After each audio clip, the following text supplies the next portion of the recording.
Hi there, ladies and gentlemen. Welcome. I just want to give you a short introduction to the Spinners app that you're going to need to use as you complete the Spinners app activity. You'll note that I am in the Blackboard course here. I'm in the week 7 unit, and I am in the basic probability folder, so make sure you navigate there. At this point, I'm hoping that you have viewed this basic probability video. I am also hoping that you have completed the corresponding basic probability notes. This video, which is not currently up because I'm making it, but it will be up for you. You can see it right here. You are in this video. And hopefully we'll print this out so you can go through the Spinners app activity. And this is the link you will use to access the app. You will need to complete that activity. So we're going to go ahead and, I'll show you how to open it in case you don't know how to open it for any reason, but at this point in the course, I am sure you do. Also need the link here, so I'm going to open that up as well. And when you get here, it will default to what you see on my screen. This is what it will open on. And you'll come down here and get your activity. Mine's taking a little bit to load here, so I'm going to give it a second. There we go. And your instructions are on here. Again, I'm showing you how to do this in case you didn't figure it out yet. But really important you read the instructions as you go through here. So if you look at number 1, leave the spinner as it is when you open it. Okay, we're going to find some theoretical probabilities here. I will let you go ahead and do that. Again, those are theoretical probabilities. If you move down to number 2, what is the sum of the probabilities that you found in 1A, 1B? Again, you can think through that question, the ones that follow it. Don't need me for that. As we get into 3, 4, and 5, okay, and you have these tables here, and you're actually going to run some experiments, okay? It asks you to go ahead and spin 10 times, 1,000 times, and 100,000 times here, okay? I don't expect you to sit there and click, what is that, 100,000, 101,010 times. I don't expect you to do that, okay? The nice thing about an app, I can go into this app, and if I want to spin it 10,000 times, I can type that in, hit spin, and it will simulate that for me. I don't actually have to go through and do it, okay?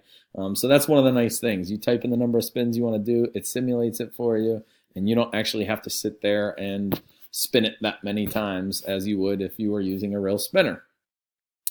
So keep that in mind, okay? And then obviously, the data in the table, that's all right here for you. Here's how many times I spun blue, here's how many times I spun pink, and so on.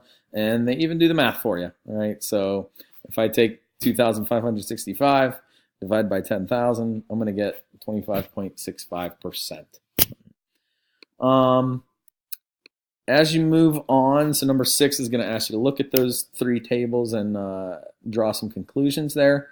7's the one you all typically have some trouble with, okay? So I want you to design a spinner with some given theoretical probabilities.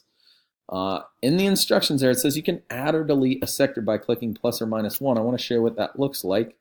Okay, so if I need 5 sections or 6 or 7, whatever the case may be, I can add or subtract them as I want by clicking these buttons.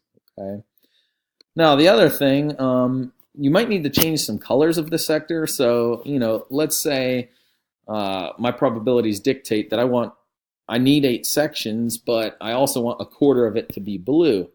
Well, all I would do in that instance is I would right-click on a Mac as I'm using. It's a control click, okay? And this little menu will pop up, and I can change that section to whatever color I want it to be. So now I would have my quarter of the spinner being blue, all right? And I can do that with any of these sections. If I needed half of it to be blue, I could click on that color and make it blue. Click on that color and make it blue. Okay. So you could do that as you need to. I would, as you go through these ones, I'd probably convert these percentages to fractions first. The fractions will help you think a little bit more about the design itself. How many equally likely outcomes do I need?